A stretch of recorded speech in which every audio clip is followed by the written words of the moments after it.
Hello and welcome to the Ag Culture Podcast, where we share stories about the future of agriculture. Each week, we dive into the stories, technologies, and ideas shaping a profitable and sustainable future for farms and rural communities alike. I'm Paul Windemuller, host of the Ag Culture Podcast, and today we're going to have part 2 with our conversation with Todd Thurman. Now, last week's episode really focused on the swine industry, which is what he's really known for as the CEO of Swine Insights. But Todd also has another role. He's known as an ag futurist as well, and he does a lot of talks around what he sees coming up and working with companies to look further ahead into the future of what we're going to be dealing with based off demographic changes, based off technological changes. And this conversation, this part of the conversation that I had with Todd, as it was a two-part conversation, is really going to focus more on the space of strategic foresight, which is helping organizations think several more steps ahead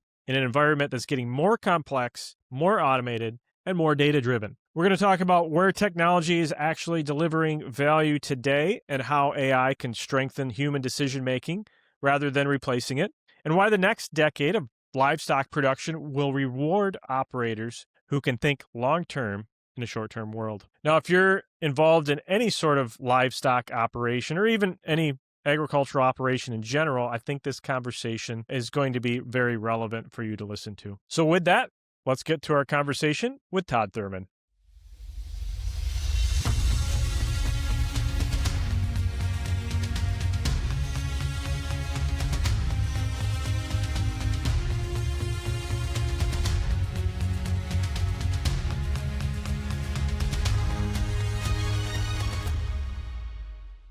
I want to pivot a little bit to kind of one of my favorite topics, which is technology and AI in different sectors of agriculture. And I know that's that you're interested in that as well. You have a blog called the Ag Futurist blog. So let's pivot to that. I guess one question that I have for you is what drew you down that path, being an ag futurist, and what are some of the things that you're really looking at right now moving forward in that realm? Well, we really started looking at the demographic shift. It really kind of came to a head during COVID. And I think, like a lot of people, my life changed quite a bit during that time period, especially considering that I do a lot of international travel for my business. And a lot of that is to China, and China was one of the last places to open up afterwards. So I ended up getting an unexpected vacation in a lot of ways, so I had some opportunities to do some things that I almost certainly wouldn't have done otherwise. And one of those was that we took an assignment with a Chinese company to try to do some very long-term projections on Chinese food demand. So they were looking at the bigger picture, not just about pork or even meat or animal protein. They were looking more at like the caloric demand projections based on these demographic and cultural and economic shifts that we were expecting to see. And so that was a huge eye-opener to me as we dug into that and started building a model to try to project what was happening. Some of these concepts that I think I was probably vaguely aware of at that point really became pretty real in a big hurry as I started looking at some of these projections. And so then I started taking a step back and looking at that at a bigger picture level. And so looked around and was naturally kind of looking around for who's working on this, who's studying this, who's looking at this. And it was shocking to me that there was very few people that were looking at that were working on that, whether that's in academia or in industry. And it was just shocking to me. And so it became kind of a passion project of mine. And then as we go through some of those processes and I start seeing what we think of as normal is, in a historical context, really abnormal. And it's definitely changing. We're not going to see the level of population growth that we have in the past. And that was sort of that underlying factor there that we sort of were kind of built into all of our assumptions, even though we didn't really articulate that or even realize it maybe. But it was definitely built into all of our assumptions in the models that we built and the institutions that we had built and the incentive structures that we had built around the industry. And so the strategic foresight piece was really in kind of response to that. I started traveling around trying to make people, aware of some of these changes that were coming that that people really weren't paying attention to. And it got a little bit depressing and a little dark and a little discouraging. And so I started looking for some, tools out there to maybe, help people deal with this and maybe bring a little more optimistic angle to it. And one of those was strategic foresight. And I did some training there at the University of Houston, which is one of the oldest strategic foresight education institutions in the world. And so I had the opportunity to do some training there, and I'm really trying to bring that to the agriculture industry. In ag, we do a really good job of that short-term business planning, that next 12 to 18 months.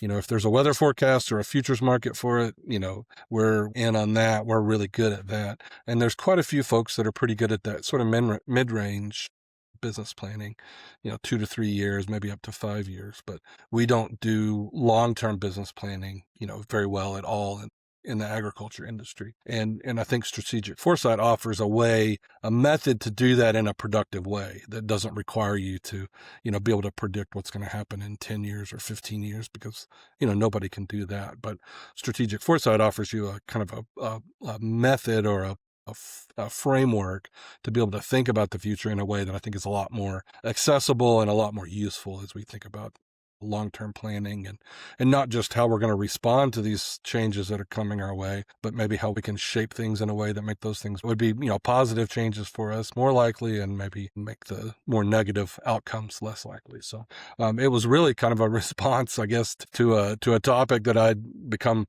accustomed to talking about that was maybe a little bit depressing, and really offers me a way to kind of bring a brighter perspective to it and maybe give some people some tools, because, one of the things that I got when I would talk about some of these challenges that I foresaw coming our way was pushback on, I don't think that's really going to be a problem, or I think you're making a big deal out of something that's not that big a deal. That's all natural. But then when people started realizing, hey, he might be onto something, then the most natural response is, okay, well, then what can we do about it? I figured out pretty quick that I didn't have a lot of answers there. And again, still don't have a lot of answers. I think I have some good questions, and I think I have some ideas that might be useful, but it's really more about empowering, agriculture organizations and people in agriculture with a tool that can help us do a better job of anticipating some of these challenges and opportunities that may be coming, and, begin to plan for those a lot sooner than we have in the past, and maybe even grab a little more of that agency that we felt like we've kind of lost as things start changing really fast, and a lot of times it feels like it's out of our control. Yeah. Well, that's great perspective on a business management front. Some of the new things that are available and what you're working on, I think that's extremely valuable for an industry to look at.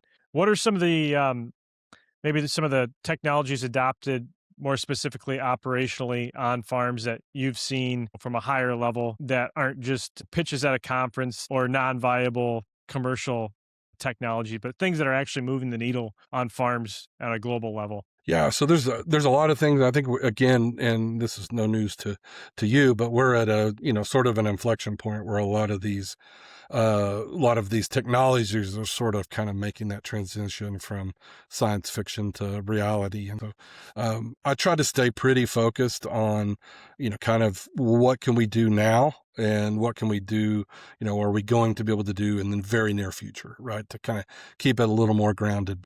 It's very easy to get sort of science fiction-y and think, okay, well, imagine where we're going to be at in 5 to 10 years. And you lose a ag crowd pretty quick when you do that. And so I've just tried to stay really focused on some of the more practical solutions that are there right now, or that are emerging, very soon. And that's not hard to do at all. There's a bunch of them out there. And I would say, as we think about some of those challenges that we're facing in the industry, I think disease is a big challenge, whether animal or plant disease, and then human disease challenges. I don't think that's one that I'll have too hard a time getting people to recognize. So that's definitely a challenge. And then I think, demand, obviously, like we talked about, maybe not being as robust as it has been, is a challenge that's going to force us to think about things differently. And then labor is another one that is, not of all the controversial things I talk about.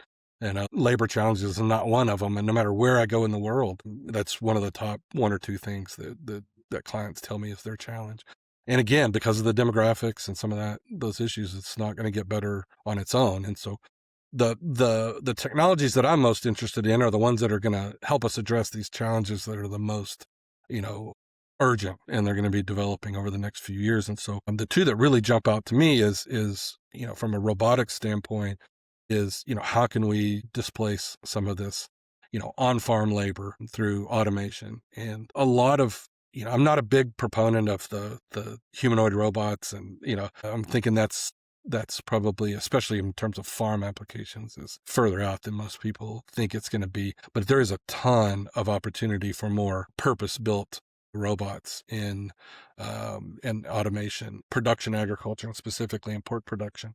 And a lot of those technologies have been around for a while. One that really jumps out is the power washing robots. I think I saw the first one probably 20 years ago, but it was really expensive. It was not really durable, and it was really dumb, and so now we have a lot of the costs of those components going down. And so it's a lot more accessible, just like all the other technologies. And then when you can take AI and put a brain in that thing, it becomes a lot more effective and a lot more useful. So instead of having and I always explain it with the kind of the Roomba, vacuum robots, those have evolved pretty quickly from one like I have that just is really pretty dumb and just bounces around and bounces off of walls until it runs out of battery and then goes back, right? To one that's a lot more, is able to kind of see where the problems might be. And so it's taken up the same basic technology and made it way more useful. I mean, we've certainly seen that begin to emerge on the robotic side there, where now these washers that, just kind of followed a prescribed path and maybe could do 80% of the job with a high amount of variability has a pretty limited application, because you still got 20% of the work that you've got to do. And so you set that thing up. And the other actually bigger problem than that was sometimes it was 20% and sometimes it was 15% and sometimes it was 30%, because, not every room is the same and you didn't really know what that was going to be. And so you show up the next morning and you thought you had an hour's worth of work to finish up that room that the robot had washed the night before. And it turns out you've got 3 or 4 hours of work, and that's a real problem. So what we're seeing there is kind of old technologies that you drop an AI brain into them and they get a lot more useful and a lot more effective, and can all of a sudden, instead of doing 80% of the job, can do 95 or 98% of the job. And then obviously the ROI starts to make a lot more sense, and so that's a pretty exciting piece of it. And I think that's something that I'm really interested in, is some of these well-established technologies are getting a major upgrade. And so from a robotic standpoint, I think we're going to see a lot more of that over the next year or two. On the cognitive side, the one that's by far the most interesting, and I've been super disappointed that this seems like it's been right there for a while. It's almost like some of these other technologies that are always right around the corner. But some of the camera technology around being able to estimate body weight and identify individual animals in a very cost-effective way that we've not really had available to us, to me, is by far the biggest opportunity. And there's just a huge information gap, and when I talk to nutritionists, for example, typically in commercial pork production, we have an average weight at weaning, right? So we have a truck weight. We don't have individual weights at weaning. We have an average weight at weaning, and then we have individual weights that we get back from the slaughter plant at the end of slaughter, at the end of the market period. And between there, we get no feedback. Most of these facilities don't have scales, so we don't have any sort of idea what that growth curve looks like. So we know roughly where they started, and we know pretty much exactly where they ended, but we don't know what that path between the A and B actually looked like. And so, if we had this technology deployed where it gave us a reasonably accurate weight on individual animals across that entire growth period, I mean, the amount of information that was available to managers and nutritionists and geneticists is just, it's mind-boggling what we could do with that information. And so I think, again, we've been saying this for a while, but it feels like we're really pretty close to something that's commercially viable there. And I think it's going to be a real game changer. And then the last thing is just, we start looking at, what do we want to try to work on? What do we want to deploy? And we're always looking at that low-hanging fruit. And there are some decision points that are really critical during that production system at different phases where we're not really utilizing even the data that we have available to us now. And so one example of that is a cull keep decision in a sow farm. Arguably one of the most consequential decisions that you make after you wean a sow. Are we going to keep her and breed her again, or are we going to cull her? And the reality is, almost everywhere in the world, in almost every farm, those decisions are made by frontline employees. Here in the U.S., many of them don't even speak English, right? And with very limited access to data. Not only limited access to the data because we don't collect all the data that we would really need to make that decision, but they don't even have access to all the data that the system has, right? So they're just looking at a sal card, which has, a limited amount of information and virtually no context. And they're making these really consequential decisions. And, that is exactly the kind of decision that could, essentially be made by AI with some basic input from people on the ground that have eyes on the animal, that could be massively, transformational in terms of impacting the profitability and the, efficiency and the long-term viability of these businesses. And so, all of the technology that we need for that is available. So it's just a matter of pointing the right people in the right direction and getting the tool tweaked and fine-tuned. And so,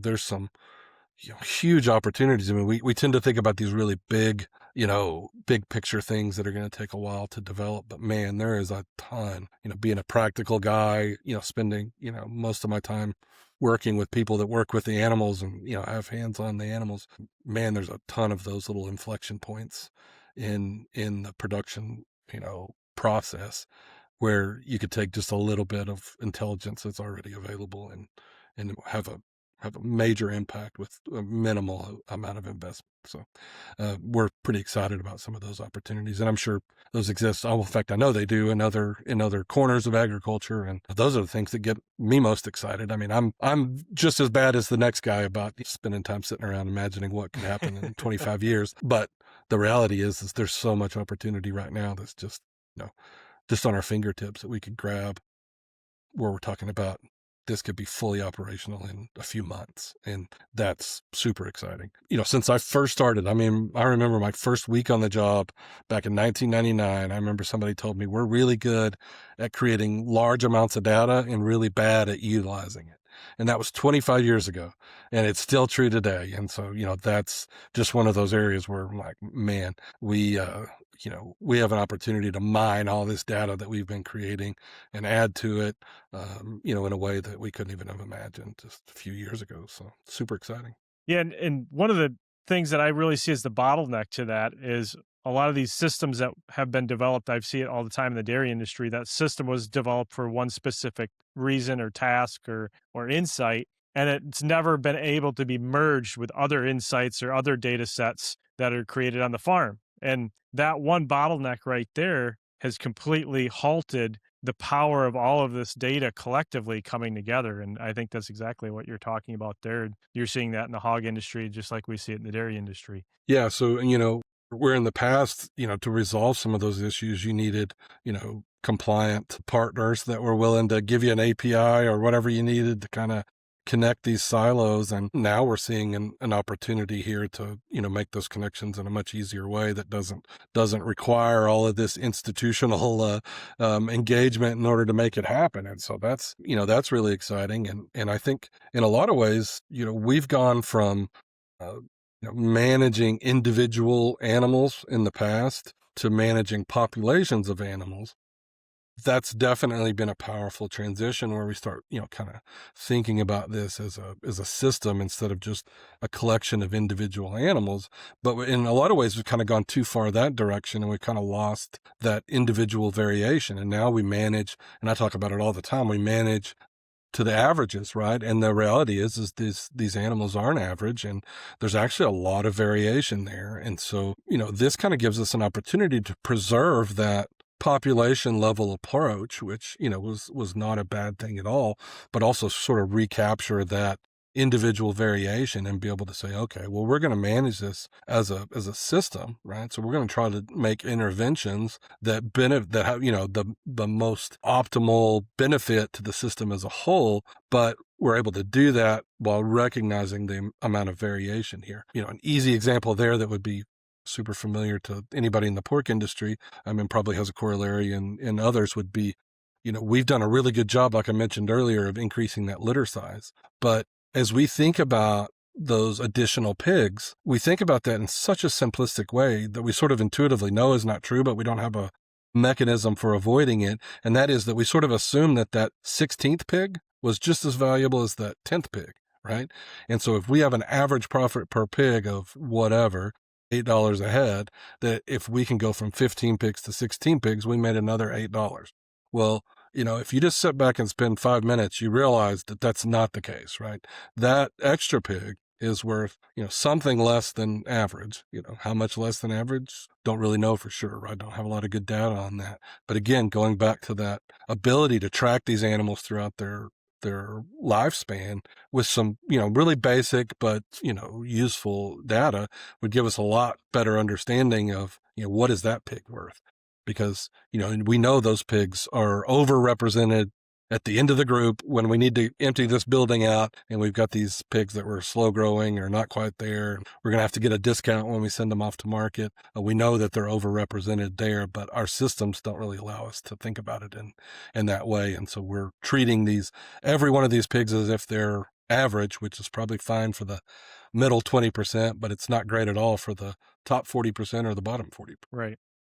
Those are some really valuable insights. And again, I see those in multiple sectors across agriculture, especially in livestock, where we're managing to the average and not managing to trying to increase top performance. So, no, that's good points. And going back to the automation aspect, the points that I really drug out of that I thought were really valuable is utilizing long time technology that had inconsistent results and putting on top of that much cheaper camera technology or whatever the sensors that it might need, along with artificial intelligent models to drive that consistency from that automation. I think those are some really great points and nuggets that I got out of that I'm going to take with me from this interview. So Yeah, no, I think that's really exciting.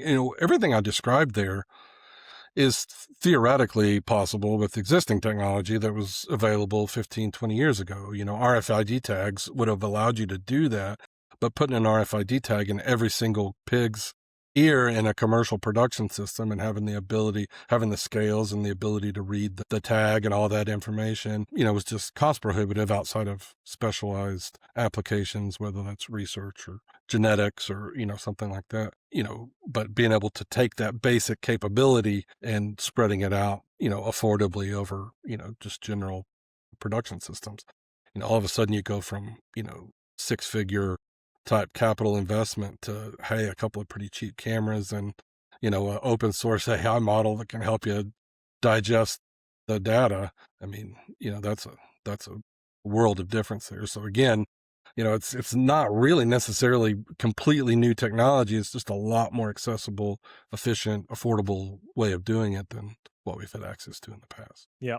So before we close here, Todd, what's your big message that you're telling producers, especially in the U.S. right now in the swine business? We talked about some things that might not look so good for the swine business, and we talked about opportunities that are coming down the road for technology adoption. So what's your main message to close out here for swine producers in the U.S.? Yeah, I think my main message is really, what got us here is not going to get us there. We're going to have to do some different things. There's plenty of opportunity out there. This general interest in protein that's being sort of exacerbated or added to by the GLP-1 drug usage, and also population aging. That's a real opportunity for animal agriculture, and we have an opportunity to really grab a hold of that and develop that. And I think one of the big takeaways from a lot of the messages that I've been trying to share with folks is that I don't know exactly what the details are going to be like, but the future looks more like a focus on quality instead of quantity, right? Where we spent the last, 50 years basically trying to scramble around and produce enough food that people didn't starve to death. Right. Ever since World War II, right? Right. And we've done a great job, and we're all proud of that as an industry. And I'm proud of my little role that I played in that. But the reality is that's not where we're going in the future, right? Sort of mission accomplished there, right? So let's be proud of, the accomplishments that we made as an industry, but let's start thinking about how we need to be able to do this differently moving forward.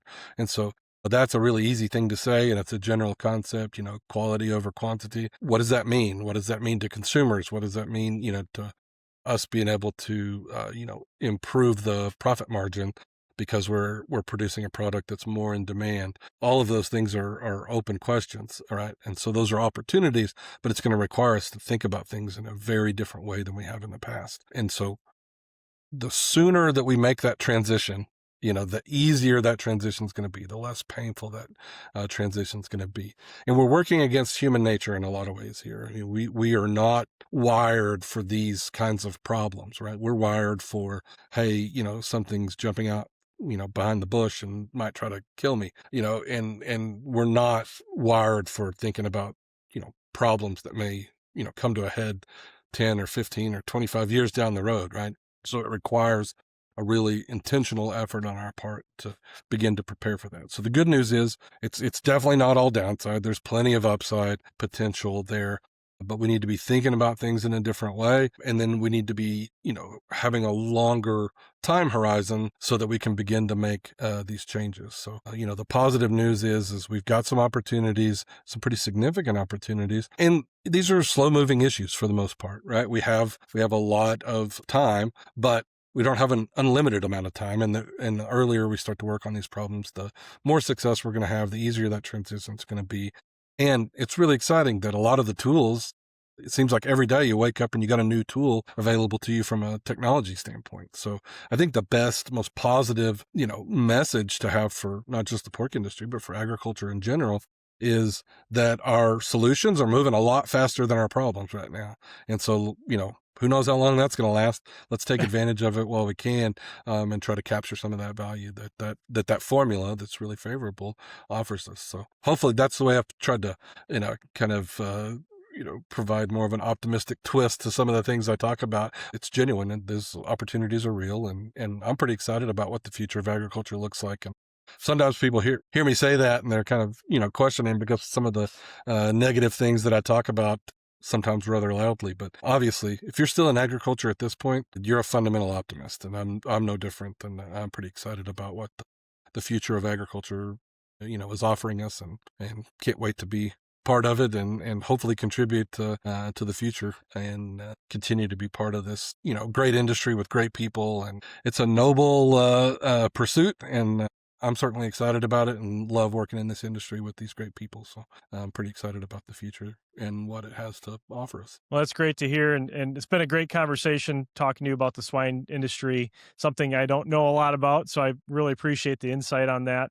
It's been really interesting and a lot of correlations with what's going on around the world in agriculture, not just in a specific industry. So Todd, thank you so much. If people want to follow your work and what you're doing, what's the best way to do that? I'm really active on LinkedIn, so that's probably, from a social media standpoint, that's probably the best way to track me down there. My business is Swine Insights International, so that's swineinsights.com. If you're interested in kind of what we do in the swine industry. And then the blog you referenced earlier is the Ag Futurist blog. So it's at theagfuturist.com. And my speaking topics and all the information related to that can be found at toddthurman.me.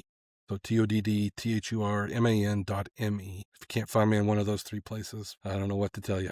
I'm out there and willing to engage with folks. So, well, I appreciate all the work you do, Todd. Thanks so much for being here. Thanks for having me. Enjoyed it. Thanks so much again for listening to another episode of the Ag Culture Podcast. Hope you enjoyed the second part of our conversation with Todd Thurman from Swine Insights. Now, as always, if you could share this with somebody you know, we appreciate that. Also, check out our social media pages and check out our new website. We've done some work on that lately, and there's a lot of good information on there. Some of the write-ups that I've been doing as well for our blog. You can find that at agculturepodcast.com or paulwindemuller.com. It will take you to the same spot. Also wanted to mention, keep an eye out at my personal social media pages, especially LinkedIn. It's usually where I keep things most up to date. I'll be leaving as soon as I'm done with this recording for a trip to New Zealand once again, and I'll be going all over the country visiting with many leaders in agriculture and having a lot of great conversations. So I'll be highlighting some of that on the podcast as well as on my social media on LinkedIn. So if that interests you, check that out. So with that, we will see you next week for another exciting episode of the Ag Culture Podcast. Thanks for listening.